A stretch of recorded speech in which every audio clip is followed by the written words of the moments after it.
Hoorah! Semper Fi!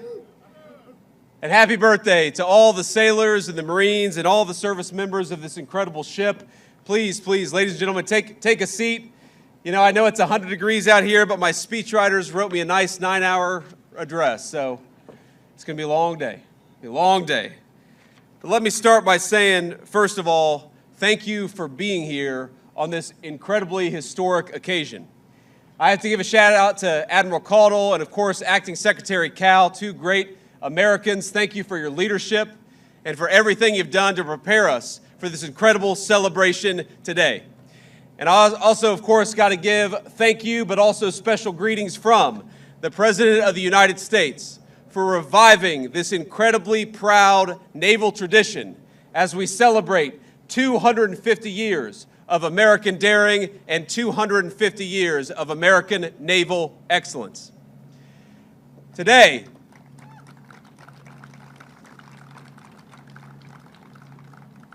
we celebrate 250 years of America facing the future without fear. We celebrate 250 years of proving what a free people can achieve by the providence of our almighty Creator.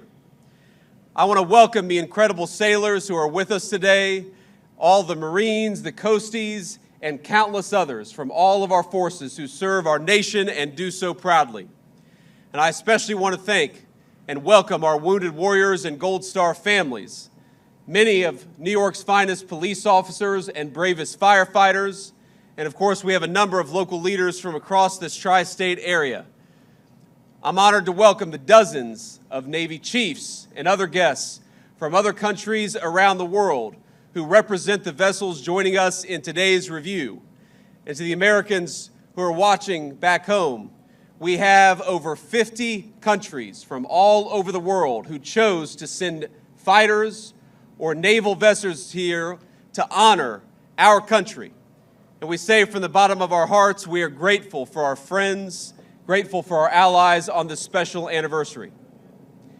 It is a very American thing to ring in 250 years of American history by parading our naval and Air Force might for the world to see. But I can't help but consider that 250 years ago, the waters of New York Harbor looked very, very different.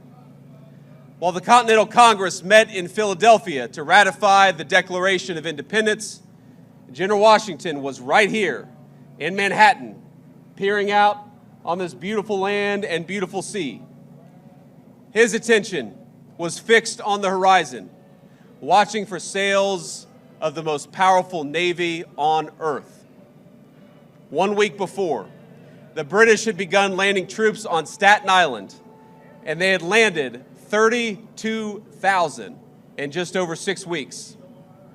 One colonist still in the city recounted it seemed as if all of London was afloat and heading to the new nation.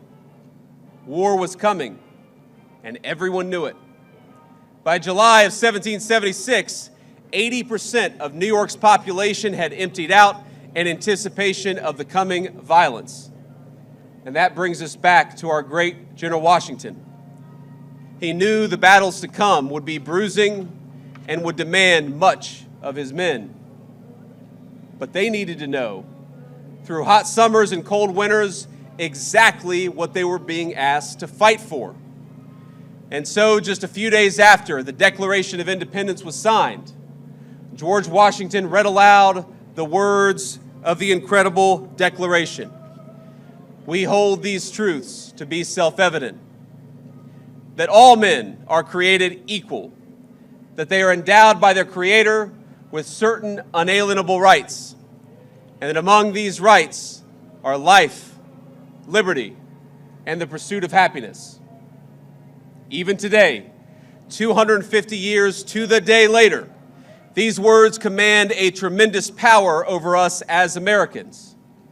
For 250 years, they have stirred our hearts, and they've reminded us of who we are as a people. But to Washington's soldiers, to the people to whom they were first read, think about this, they were entirely new. What has become standard American parlance, they had never heard those words before. And I think it's something striking to reflect on, that in 2026, the Declaration was written with the assumption that its audience would immediately grasp its words. Though they had never heard it, they would know exactly what it meant. It wasn't written for historians. It wasn't written for academics. It wasn't written for the generations to come. It was written for the people of this fledgling country. It was written for the soldiers who would fight to turn those words into a new system of government. As a document, it does not handhold its readers. Its citizenship at a very hard level. It does not pause to explain who this creator is. It doesn't explain what the equality of men means. It doesn't try to go into details about the consent of the governed. It simply declares these truths to be self-evident. 250 years later, it's worth asking, self-evident to whom? The Declaration proclaims truths the founders believed to all mankind, yes, but it says those truths in language intended to be familiar specifically to the American nation that it was authored to, authored by, and authored for. It was, as Jefferson put it later in his own life, an expression of the American mind.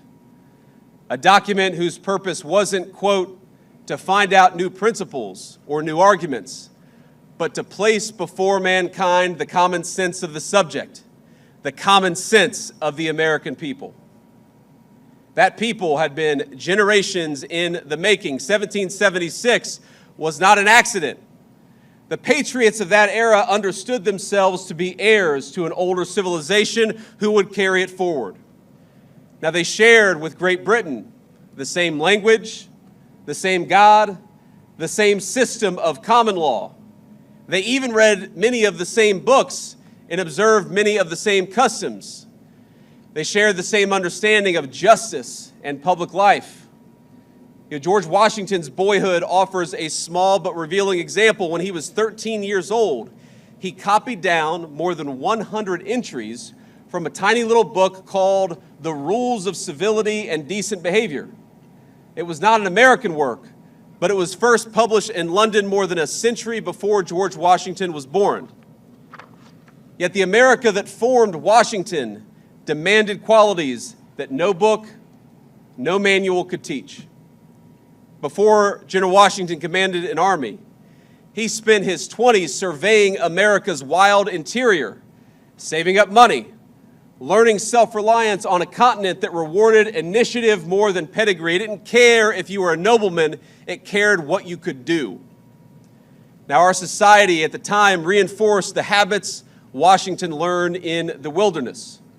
Frontier life rewarded resourcefulness, while America's colonial assemblies taught citizens to govern their own affairs. It taught citizens to be self-governing human beings. Churches at the time, especially those who were touched by the Great Awakening, reminded congregants that no earthly hierarchy outweighed the equal dignity of every human soul before its creator. All of that came together. And so it was no surprise that when Washington's soldiers first heard the Declaration 250 years ago, they understood precisely what it meant. They understood the meaning that was conveyed. It was seismic, but it was their birthright as citizens of this new republic. The words might have been new, but they expressed a feeling, something that already lived in the heart of every single American patriot. And I believe those words still live in the heart of every single American patriot today. And for 7 long years, they fought for that birthright. It wasn't easy. On some days, it was hotter even than it was today, as hard as that is to believe. Many suffered and died for that dream and died for those principles. But by the grace of Almighty God, they secured for us a free, a proud, and an independent republic that endures, and doesn't just endure, but thrives to this very day. As Washington traded in the uniform for the presidency, he remained preoccupied with the physical land that had shaped him. He imagined wagons crossing mountains, paths out of the Alleghenies and the Appalachians, and canals connecting the Potomac and the Ohio River to its western valleys. Our first president would not live long enough to see that vision of a continent connected. He would not live to see it to completion. But the rivers he surveyed in his youth carried on westward without him. They carried settlers and new riches and cities waiting to be built. And eventually, they carried a 13-year-old boy by the name of James Buchanan Eads. In the fall of 1833, Eads and his family, like many Americans, moved west to the nation's growing frontier, the land of opportunity. And as their steamboat approached St. Louis, its boiler exploded, throwing him into the turbulent waters of the Mississippi. The family lost everything, every earthly possession, and the river nearly killed young Eads. From that moment on, he vowed not to be a slave to that mighty river, but to make it his own. He received no formal education, but to support his family, he sold apples on the St. Louis riverfront, captivated by the bustle and frontier of boomtown St. Louis. At 16, he took a job on the water, and not long after, he conceived of an idea that most engineers at the time, they thought it was crazy. They thought it was insane. You know, sunken ships and other treasures lay scattered along the bottom of the Mississippi. No business in the world existed to salvage them, to take that buried treasure on the bottom of the mighty Mississippi and bring it to work for people. Unlike the more peaceful streams out east, the river's strong currents and turbid waters, most insisted that ordinary diving in the mighty Mississippi was impossible. You could not do what Eads proposed that we do. But he disagreed. And so he did what every American does when they're told they can't do something. He went out and did it anyway, and he did it himself. He bought a 40-gallon whiskey barrel, fixed it to a diving bell, and climbed in, and down he went all by himself. The riverbed was pitch black, the current pulling his feet every which way. Sand swirled around him like a dense snowstorm, he later recalled. But he located his target, a large hunk of lead, tied on the cable, and came back to the surface. Eads went on to become one of the nation's greatest civil engineers. He built the very first bridge spanning the Mississippi River south of its confluence with the Missouri. An impressive feat for a man who'd never built a bridge before. The people who told him, you can't build the most difficult bridge because you've never built a bridge before, he said, yes, I can, because I'm an American and I'm going to do it myself. It was the first on the planet, that bridge, to be made of steel. And residents of St. Louis still use that bridge to this very day, nearly 200 years later. That is American ingenuity and American greatness. At the river's mouth in Louisiana, Eads raised jetties that helped calm its violent flooding to prevent the buildup of silt. And by doing so, he transformed New Orleans from the 9th largest port in the United States to the 2nd most powerful port in the world, rivaling only the city that stands behind us. But Eads had already faced a still greater test, because as the Civil War broke out, the government summoned him to Washington for his help building the ironclads which the United States Navy would seize the Mississippi with. It was no matter that Eads had never built a gunboat in his life. He had never built a gunboat ever. Instead, he completed 700 of them in 100 days. It's unbelievable. The river ships that Eads built were so strong that the Navy deployed them into the ocean to secure the Gulf. They served their purpose. They defended the Mississippi, and in doing so, they helped preserve our Union. And so it kept growing. And of course, the American frontier made way to farms and factories stretching further and further west. River towns became great cities. Railroads reached the Pacific. Steel mills rose where once wilderness had stood. The American mind widened, and the Republican whose independence Washington won, that James Eads had helped sew together, grew into the most powerful industrial powerhouse in the history of humanity. For other nations, growing industry brought dispossession before it did prosperity. In the old world, the one our ancestors had left behind, the Industrial Revolution threw society into chaos. And into that chaos rushed vacuums and ideologies that answered the dignity of man with labor camps and killing fields. And as in every conflict before, America looked to her sailors for help and to the builders who made sure those sailors had the very best ships to sail on. Among them was a man that we know as Henry Kaiser.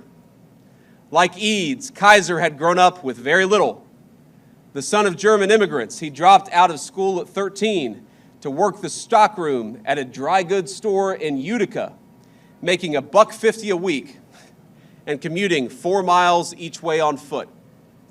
Eventually, he moved to Spokane for better job opportunities, setting his sights on starting his own company. Now, he walked into a bank with no business, no workforce, and no history, just a single proposed contract and what the banker would later describe as sheer audacity. He walked out with a $25,000 loan. And with his workers, he erected the Hoover Dam and hundreds of miles of highway across the West. Everywhere he went, he organized ordinary Americans to build extraordinary things. And everywhere he went, he believed their welfare and the welfare of the enterprise that he was building went hand in hand. Kaiser pioneered health coverage at his construction sites. That's why we know the name of Kaiser, because he understood that men working in dangerous conditions, they deserved to see a doctor. He saw his workers as partners, and he walked the walk long before it was fashionable to do so. Where some say that America's story is one of the dispossessed struggling against the powerful, Kaiser shows that America's greatness is built by cooperation between all of our citizens from every single walk of American life.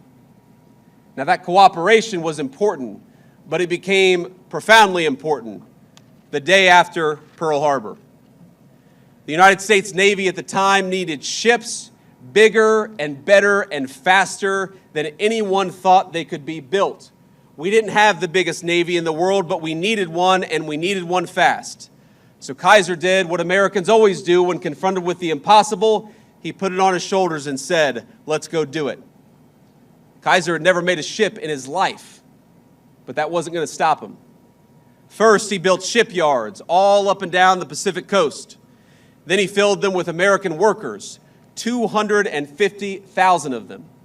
Farm boys from Iowa, miners from Appalachia, mothers from Detroit who had never held a welding torch. Together they launched nearly 15,000 Liberty ships, vessels that carried American cargo and sailors across 2 oceans. His Richmond Yard built one of them, the SS Robert E. Peary, in an astonishing 4 days and 15 hours. The shipbuilders Kaiser hired, they weren't just a means to an end, they were his partners. Kaiser looked at his workers and saw people, Americans who got sick, who had families to raise, who showed up in Richmond and Portland with little more than a hat in their hand, but who had amazing potential. He saw the potential of normal Americans when unshackled from destitution. And he saw them not just as mouths to feed or as workers to pay, he saw them as fellow citizens who could build amazing things. So he built housing near these shipyards and nursery schools to help mothers join the war effort. He extended the health plan he had started at his dams to every worker at every yard, opening it to the public after the U.S. won World War II. And though separated by generations, I tell the story of these 3 men because Kaiser and Eads and Washington, they were exactly the kind of men that Jefferson wrote the Declaration of Independence for. Kaiser was an American. He looked at what needed doing and he did it, and he trusted the men and women around them to do the same, knowing that he could only do his job if they did theirs too. Our Declaration of Independence may have spoken to universal human truths and broadly shared human desires. Of course it does. But it was a document written by and for a particular kind of people, the American people. From General Washington to James Buchanan Eads, from Henry Kaiser, one of America's great shipbuilders, to the sailors standing here today. And by the way, what you folks watching at home on TV may not realize is that everything that you saw, everything that you see today was destroyed last night in a storm, but these great sailors rebuilt it in 12 hours so that you all could be here, so that we could have this amazing procession, and so we could celebrate our 250th birthday in style.